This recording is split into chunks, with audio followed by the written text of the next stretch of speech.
Nors Liepa jau ritasi į pabaigą, vis dėlto laidai Vienus vartus tik įsibėgėja. Sveiki radijos stoties Kapsai klausytojai, laidai Vienus vartus ir vėl su jumis. Šios dienos svečias po 2,5 metų iš Rumunijos į Sūduvą sugrįžęs gynėjas Vaidas Slavickas. Sveikas Vaidai dar kartą. Sveiki visi. Šiandien laidoje pakalbėsime apie Vaido mokyklos laikus, nuotykius Rumunijoje, jeigu tokių buvo, ir žinoma lygos aktualijas. Ir žinoma laidos pabaigoje susigrunsime žilo plauko žaidime. Bet visų pirma, Vaidai, pasakyk, kaip jautiesi sugrįžęs namo. Tai vien tik geros emocijos, vis tiek, kaip sakant, mano pirma komanda ir manau čia yra mano namai ir į kuriuos grįžau su dideliu noru ir iš Sūduvos pusės buvo didelis noras parodytas ir vien tik geros emocijos, teigiamos. Visiems turbūt labai smalsu ir man pačiam žinoma, kada pamatysim tas Sūduvos aprangą varžybose. Tai tvarkomi yra dokumentai registracijos iš FIFA, laukiam dabar atsakymo, kada galėsim registruoti. Tai turėtų paaiškėti per artimiausias 10 dienų. Tai būtent nerungtinė dėl biurokratinių kažkokių tai nesklandumų. Taip, laukiam patvirtinimo, kada galėsim registruoti. Ar Mariampoliečiai vis primena tau bronzinį įvartį Sūduvos vartus po ekrano vėliavą, ar jau pamiršau? Primena žaidėjai, kurie tą sezoną žaidė ir dabar žaidžia, tai sako, ką mušė. Reikėjo palikti. Ja, primena, pasijuokiam. Kuomet dabar nerungtyniauja, laiko laisvų turėjai pasidžiaugti lietuvišką vasarą, kuri galbūt nėra nelepina mūsų, bet... Jo, grįžęs aš 2 beveik mėnesius vaikščiau su langete koja, tai toks tas ir polisis, toks sunkus polisis, nei vaikščiot per daug negali, nei ką, bet namais spėjau pasidžiaugti, nes buvau pasiilgęs iš tikrųjų namus. O būtent kokio pobūdžio traumų buvo? Trauma buvo lūžęs ten pirštakaulio kažkoks ten galiukas, labai sunkiai gijimas vyko, galvojom su Laimučiškiu rinktinės daktaru, kad reikės operacijos. Bet viskas povaliai ir lyg ir prisikabino tas kauliukas ir dabar jokio skausmo nejaučiu, viskas super. Tai šiuo metu gali sportuoti pilną jėgą jau? Pilną jėgą ir sportuoju. Kiekvieno lietuvio nacionalinė pareiga vasarą aplankyti Mocičių Palangą. Ar jau buvai prie jūros šiemet? Ne, aš kaip netipinis lietuvis, man nelabai traukia manęs Palanga, kažkaip, nežinau, tas visas skruzdėlynas, ta žmonių masė, man geriau ežeras, dabar namuose pieva, baseiną prisileidžiam vandens ir teškenamės su šeimynu. Praėjusioje laidoje Audrius Ramonas minėjau, kad jis mėgsta pažvejoti, gal ir pats esi labiau žvejys negu jūroje maudymusi fanas. Buvau iki kokios 16 metų žvejys fanatas, žvejodavau daug su draugais, su dviračiais pėsti, eidavom, važiuodavom, o dabar tai ne, šeima, dukra yra ir kur praleisti tą laisvą laiką. Kalbant apie pareigas, kaip ir viskas ir kaip vaikučiai nenori, bet rugsėjis ne už kalnų, todėl ir mes prisiminkime mokyklos laikus, kuriame būtent Marijampolės rajone prabėgo tavo vaikystėje. Tai mano vaikystėje prabėgo čia prie profesinės mokyklos, čia šalia stadiono naujo. Tai vat visa vaikystė, aš nežinau, į 6 vidurinę ėjau, dabar Sūduvos gimnazija, berods vadinasi. Tai va visas, kaip sakant, visas šitas Šešupės krantai išvaikščioti. Išbraidyti, visur gylis žinomas upės. Stropus mokinys buvai? Vidutiniškai, nebuvau tas, kuris ten problemiškas, bet ir nebuvau ten, nežibėjau, kaip sakant, klasiai, bet vidutiniškai mokinaus. Galbūt disciplina, kur būtent tau nesisekė labiausiai? Ką žinau, pamokas lankydavau, iš kūno kultūros kartais pabėgdavo, nes jau treniruotėse išsikraudom, sakydavom mokytojai, kam dar man ta kūno kultūra, bet mokytojas atlaidžiai žiūrėdavo į mus, kurie lankom futbolą, nes pas mus buvo 6 viduriniai surinkta futbolo klasė. Kokia 80% berniukų visi lankė treniruotės futbolo, tai tik mokytojai atsižvelgdavo į tą, sako, čia jums treniruotė, galit būti laisvi. Tai suderint mokslą ir sportą pavyko neblogai? Pavyko, puikiai, viskas gerai, ten po pamokų į treniruotę grįžti, pamokas padarai, miegot, viskas. Ramiai. Jo, nebuvo problemų. Tai būdavo, kurie lanko futbolą, aišku, ir prastai mokinasi, bet reiškiasi kažką kitą veikdavo. O pas mane šeimo buvo tvarka, pasakyta, kad grįžti padarai, savo pareigą atlieki ir varyk į lauką, jei nori. O po 12 klasės kur nors stojai mokintis toliau? Jo, mokyklą?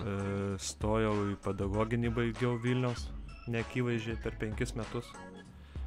Tai va, ką žinau, nebuvo sunku, bet biškį jau sunkiau buvo suderinti su futbolu, nes Vilnius, Kaune gyvenau tuo metu, nes žmona mokinosi tam žemės ūkio, žemkiai vadinamo, Stulginskio dabar. Tai mes gyvenom Kaune berods 3 metus gal. Tai jau važinėdavau Kaunas Marijampolėj treniruotės arba Kaunas Vilnius į studijas. Sunkus buvo laikotarpis, keldavais 5 valandą, leki į studijas, po studijų iš Vilniaus tiesiai į Marijampolėj treniruotę. Bet atlaikiau, baigiau viskas. O minčių apie kitą sporto šaką vaikystėje nebuvo? Vis tiek futbolas ne visada numeris 1 būna pasirinkimas vaikų tarpe, ypač Lietuvoje. Ne, buvau gal baseine vieną treniruotę, bet man nepatiko. Plaukti jau mokėjau, kaip nuėjau, tai ten nesupratau, ką aš ten galėčiau pasiekti. Rekordus mušti. Jo, ne, aš ten pasižymėjau kažkokio ūgio ar kažkuo tai. O futbolas kaip lipo, tai prilipo viskas ir iki šiol. O būtent kur ir kada pradėjai lankyti futbolo treniruotės? Pradėjau lankyti mano gero draugo Povilo Leimono, amžinatilsį tėvelis nuvedė. Mūsų Tomu Leimonu, jie broliai yra 2, tai jis nuvedė su tuo vyresniu Tomu ir mes kažkaip užsikabinom ir va su Tomu Leimonu treniravomės pas Algimantą Gabrį. Po to buvo dar vienas treneris, dabar nepamenu pavardės. Neatsiminsiu. Bet šiaip pagrindas Algimantas Gabrys, su vyresnių grupė mes treniruodavomės su 83-ais berods. Tai va, būdavo sunku, spausdavo ten mums mažiukus, bet pripratom, atlaikėm ir išaugom. Kairiojo krašto gynėjo poziciją visada žaidė, ar esi išbandęs ir kitas pozicijas būtent? Ne, aš nuo kaip pasakyti, profesionaliai, kai pradėjau lošti, tai kairių saugų lošiau. Prie Italas buvo kaip Sūduvoj treneris. Saugų lošiau, po to nebuvo geri rezultatai, atėjo Algimantas Gabrys ir pastatė gynybą ir lik šiol gynime. Tai būtent tau šitą rolį kaip ir labiausiai tinka, bet tau asmeniškai... Jo, kai buvau jaunas, žaisdavom mes toj antroj lygoj vadinamoj, dubleriniai lygoj, tai sekdavosi tam sauguose mušti įvarčius, primušęs buvau, ar 2 ar 3 berods buvau to lygoje pagal rezultatyvumą. Bet po to kažkaip Algimantas Gabrys man surado vietą kairiam krašte gynyboje ir man patinka. Gal atsimeni, kada gavai savo pirmąjį atlyginimą, būtent kur buvo panaudoti pinigai? Žinok, neatsimenu. Tai atsimenu, kur gavau pirmą, Sūduvoj gavau pirmą atlyginimą, bet ten nežinau, gal simbolinė labai suma buvo. Kad nesu iš tų, kurie ekspromtų išleidžia kažkur kažką visų. O kiek metų buvo, jei gal atsimeni? Per 17 gal, nebuvau labai, kad ten jaunas, šiais laikais tai jau ten 15 mečiai žiūrėk gauna. Tai 17 kažkur, bet nebuvo taip, kad išleidau kažkam savo. Man atrodo, kad kažkas šeimoje kažką gal nupirkau ar ką. Negyvenomės ten labai gerai, tai reikėjo padėti mamai biškį, tai o taip pabūdavo. Kadangi esi baigęs aukštąjį mokslą, tai gal įsivaizduoju, kokius tie specialistų tu save matai ateityje, jeigu ne futbolo trenerių, tarkim. Jo, tai baigiau tą pedagoginį, tai lyg ir galėčiau būti kūno kultūros mokytoju. Netraukia. Kol kas dar nelabai matau save tuo mokytoju ten fizruku. Tai, o daugiau ką, tai ne, labiau trauktų ant vaikų treniravimo. Traukia taip kažkaip vis mintys aplanko, kad čia karjeros pabaiga kažkada bus ten, nežinau, kiek sveikata duos, 5-6 metai. Tai ir po to žiūriu, yra pavyzdžių gerų, Larčenka vaikus treniruoja, rezultatai geri, tai nežinau, va tokios mintys apie tai sukasi, kažkur arti futbolo sukasi. Dabar atėjo laikas pakalbėti apie Sūduvos naujienas. Būtent Liepos 22 dieną Sūduva laikinoje sostinėje iškovojo įtikinamą pergalę 4-0 prieš Stumbro ekipą. Gal gali pasidalinti, koks buvo būtent trenerio iškeltas uždavinys, planas prieš varžybas ir kaip jį pavyko įgyvendinti, nes rezultatas žymė, kad pavyko įgyvendinti gerai. Tai koks planas trenerio, kad žaist agresyviai, visoje aikštėje presingas, kas pavyko, pirmas įvartis, kaip įmušė Tomas.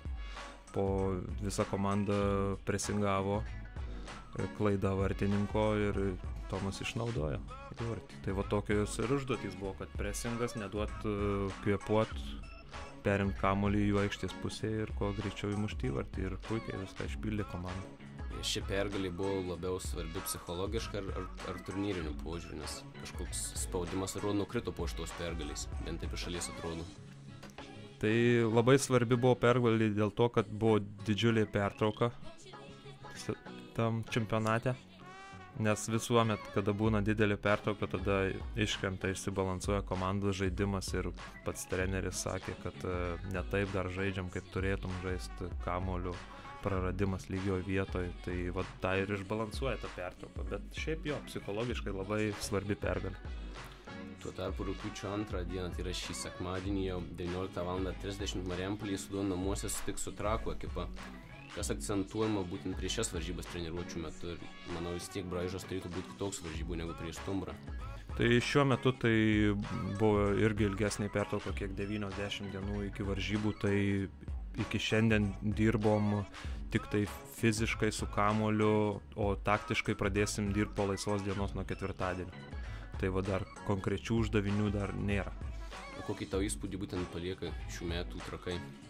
Trakai, nežinau, kažkokie nustebino mane labai. Daugelis ekspertų prieš sezoną kaip sakė, kad labai susilpnėja Trakai, bet mano akim jie nieko nesusilpnėja. Bet rezultatai labai geri ir Europos praeitas etapas, aišku, su Kipru nepasisekė. Bet gera komanda, ten yra tų žaidėjų legionieriai, ypač stiprus, kas ir turi būti šiaip Lietuvoje, kad legionierius tai turi būti geresnis už vietinį žaidėją. Tai va, gera, kompaktiška komanda. Tiek. Atėjo laikas trumpai pertraukai, sakoma, jog muzika skatina mus gražiai mąstyti, dėl keletą akimirkų įsiskiriame su radio klausytojais, po kurių tęsime pokalbį su Vaidu Slavicku ir aptarsime jo intriguojančius nuotykius Rumunijoje. Sveiki, esu Justina iš grupės Mango. Jūs klausėtės radio laidos Į vienus vartus.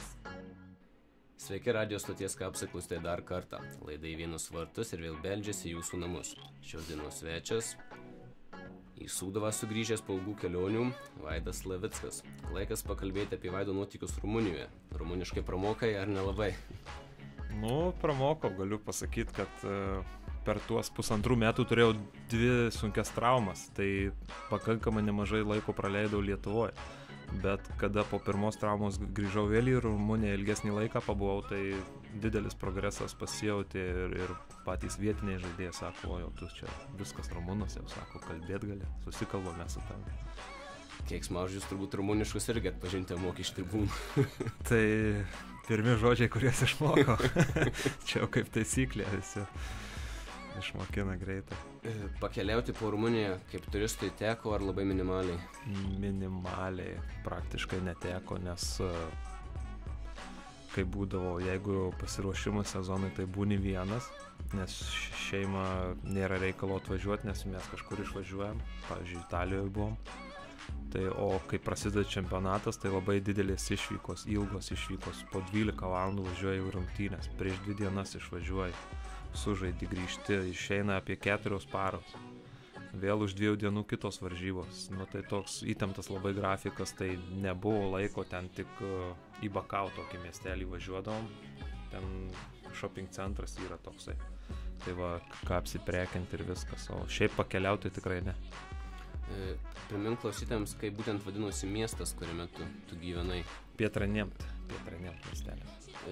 Miestas ar miestelis, maždaug kiek gyventojų? Rumunijos mastais tai miestelis, nes 100 000 gyventojų, tai ten kaimelis skaitosi, nes Bukareštas, ten visi Klužai, didžiuliai miestai, bet mano miestelis iš tikrųjų buvo mažas pagal jų mastą. Ir nuobodus toks miestelis, galiu pasakyti. Tai labiau pramuninis, ar...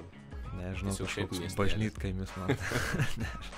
Nelabai man ten, nei ten jie kino teatrą turi, nieko, ten neturi jokių pramogų, nežinau. Bowlingas 2 takai, kreivi. Reikia rezervuotis mėnesį. Reikia rezervuotis jau. Tai va.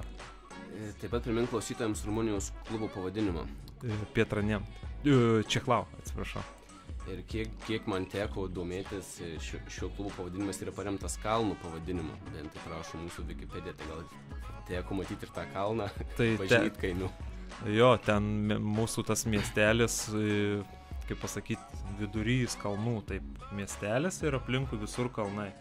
Ir ten labai oras permainingas, ten užplaukia koks sniego debesys, matyt kalnai ten jį sulaiko ir ant to miestelio drebia. Pavyzdžiui, varžybas čempionate lošim su Šteu. Ryte atsikeliam, nežinau, 15 cm sniego.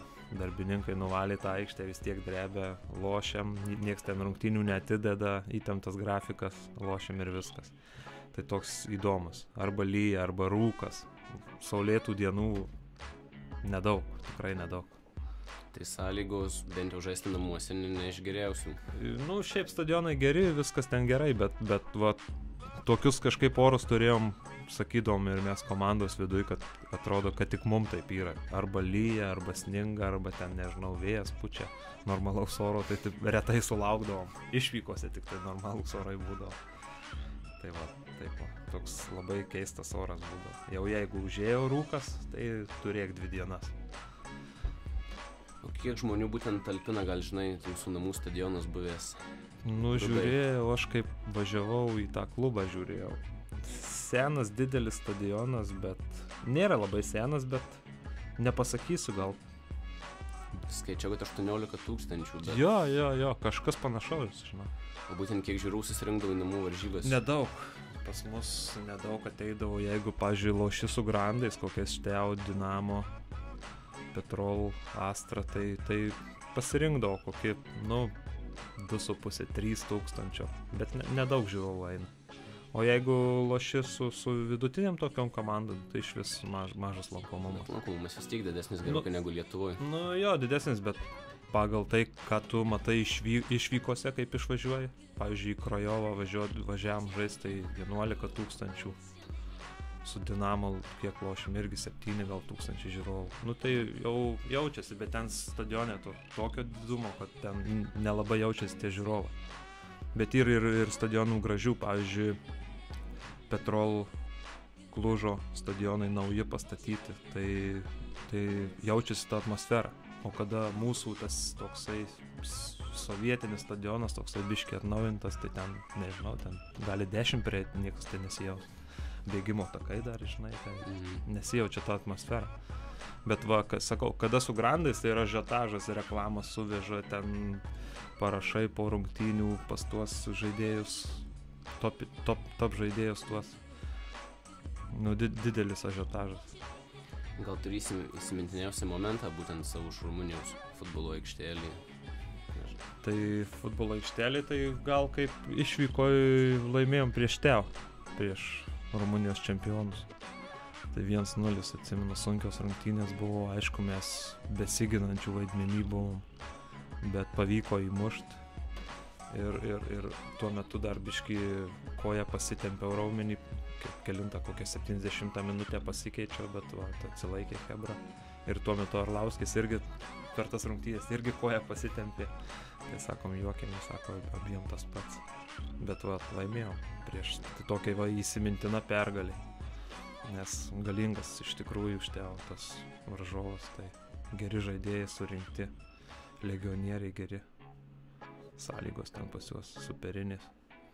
O pats gyvenimas Rumunijoje, žvelgiant iš paprastų piliečių perspektyvos, brangiau, pigiau pragyventi negu Lietuvoje? Tas pats, pasakyčiau. Panašiai pas juos valiuta yra lėja, kas prilygdavo pas mus, kai buvo litas 80 centų. Tai kaip zlotas panašiai. Ir kainos taip nieko nesiskiria, ar tu Rumunijoje pirksi, ar Lietuvoje, gal net biškai pigiau, bet patys žmonės Rumunijoje tai labai sunkiai gyvena, skurdžiai ten jie, nežinau, ten važiuoja kartais sankryžoj, dar su arkliu joja.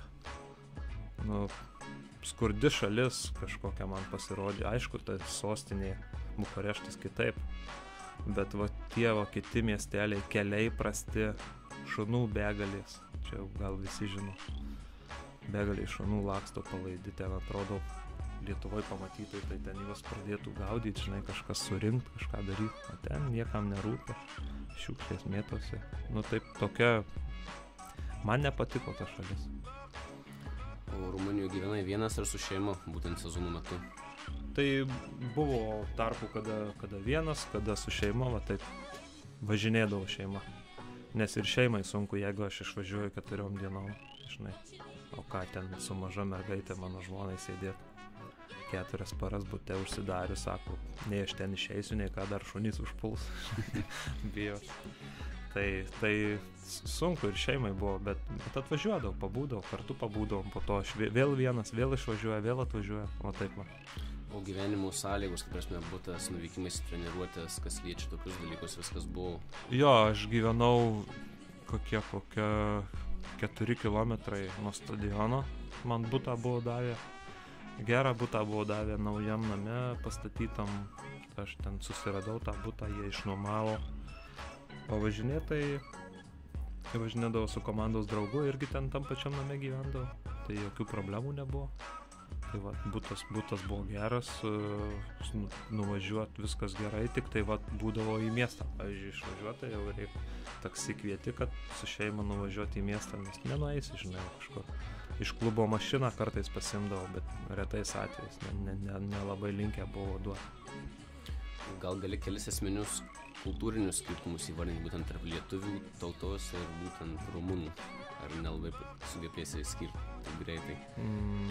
Pagalvo dabar, ką čia kultūrinis. Nu tai ką jie, pavyzdžiui, nežinau, čia kultūra, aš pažiūrėsiu iš futbolo pusės. Mūsų klubas, pavyzdžiui, prieš varžybas, jie važiuoja į savo cerkves ir visa komanda eina melstis prieš varžybas ryte. Žinai, pavalgai pusryčius. Dar ten už valandos kokios važiuoja į cerkę, ten kalnuose tokiose turėjom cerkę, ar bažnyčią, ten nesu, bet labiau cerkės tokios. Tai va, visa komanda nueina ten, žvakutės jie uždega, meldžiasi, nu pamaldus yra labai. Iš tikro labiau pamaldus negu lietuviai. Tai va šitas skiriasi. Pačiam teko irgi apsilankyti cerkvėje? Jo, tai eini tiesiog su komanda, pamatai kažką naujo, žinai. Tai va, o kas dar, nežinau, maistas. Apie maistą kitas klausimas, gerai. Tai galiu iškart papildyti. Aha. Būtent Rumunijos maisto virtuvėj patiko, ar nebuvo galimybės paragauti, nes valgai kaip sportininkas vis tiek tai. Buvo galimybė paragauti, ten pas mus klube buvo, kaip sakant, valgykla mūsų klubo. Ir maitindavau ir tradiciniais maistais, mama lyga yra košė, tokia kukurūzų, man patiko. Iš pradžių nevalgydavau, bet po to visi valgom.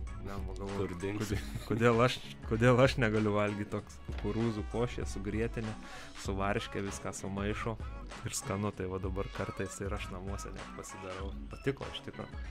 Po to kažkaval pane toksai buvo sūrio kepsnys. Irgi, bet kas keista, atneša sūrio kepsnį ir atneša, pavyzdžiui, cielą cibulį nuluptą. Įdėjo pasiema, griaužia tą cibulį. Kažkaip keistai pas mus tai susmulkinta viskas turi būti, žinai, dar jeigu per stambiai, tai ką čia atnešė, pas juos cielą. Pomidoro pusė, pavyzdžiui, svogūno pusė ir kepsniukas, sūrio kepsnys. Tinka jam. Rumunijoje futbolas numeris 1 sportas? Taip.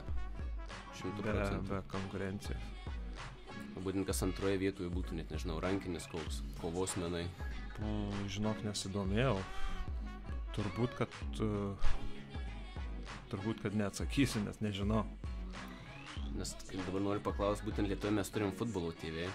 Ar rumunai turi kažkokius tai savo sporto kanalus ir kaip ta infrastruktūra išvystyta, kiek tų kamerų būna būtent varžybų metu ir panašiai? Ten nuo A iki Z viskas yra kad nepameluot, Digi Sport, yra 3 gal kanalai Digi Sport. Po to dar kažkoks ir kanalas. Kad žodžiu, televizija, tai viskas aukštam lygiai. Visos rungtynės yra filmuojamos, gera kokybė. Ne taip, kad, pavyzdžiui, iš vienos kameros, žinai. Kiek kamerų būna, nežinau, 6 gal per aikštę sudėtos, jau tos rimtos kameros. Pakartojimai visokie, per pertrauką grįžti pailsėt.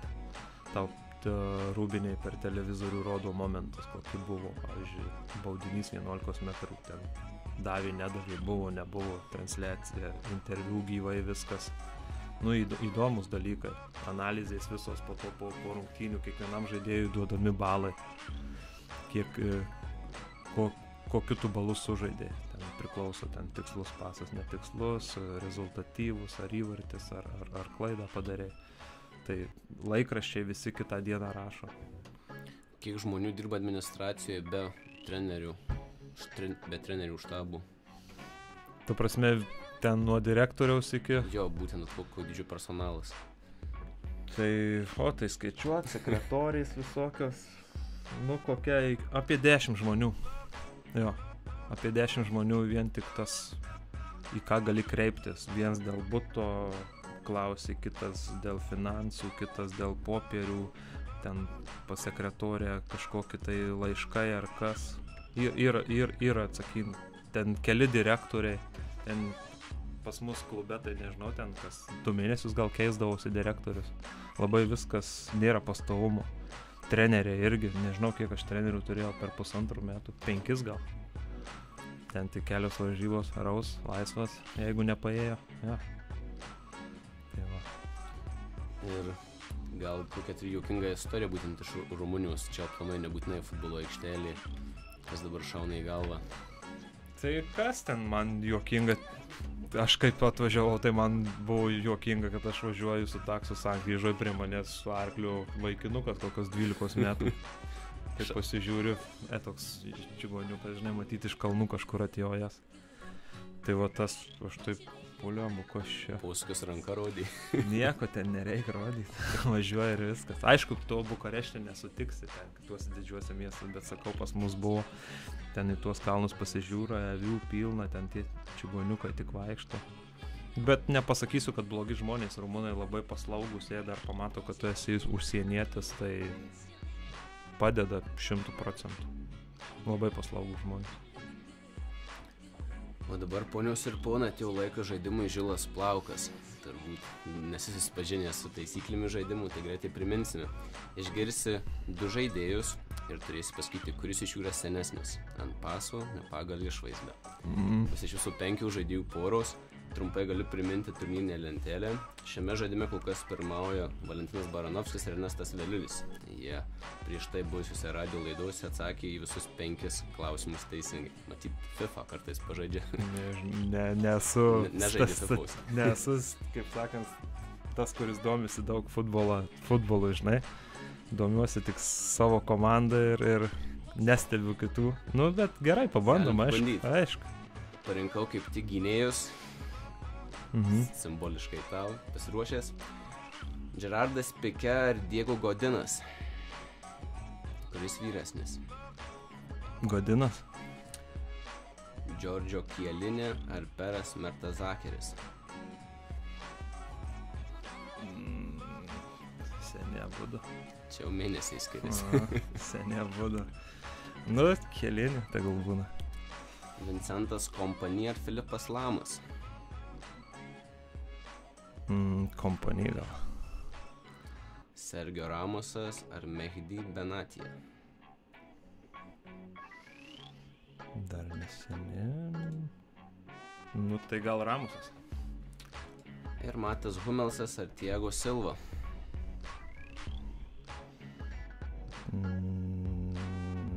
Silva. Štai buvai kuklus, bet kuklumas pravertė, tik viena klaida. Matyt, kompanija išvaizda labai apgaulinga atrodo. Kokia pora jau buvo? Filipas Lamas. Lamas 3 metais yra vyresnis. Jau neatrodo. Taip pat puikus pasirodymas ir daliniesi kol kas 3-4 vietą su Vilmantu Bogdanavičium. Puikus pasirodymas. Linkėjimai Vilmantai. Trumpas priminimas tau klausytojų ir tau draugams. Rugpjūčio 2 dieną, tai yra šį sekmadienį 19:30 min. Marijampolėj Sūduva namuose susitiks su Trakų ekipa. Dabar puiki proga pakviestis ir galius į varžybas, nes manęs ne visada klauso, gal tavęs paklausys. Tai kviečiu visus marijampoliečius ir aplink gyvenančius, atvažiuokit, pažiūrėkit, bus gera kova, duosim kovą Trakam, turim laimėti. Štai tokia gaida ir baigiam šį pokalbį. Ačiū tau, kad skiri laiko. Ačiū jums.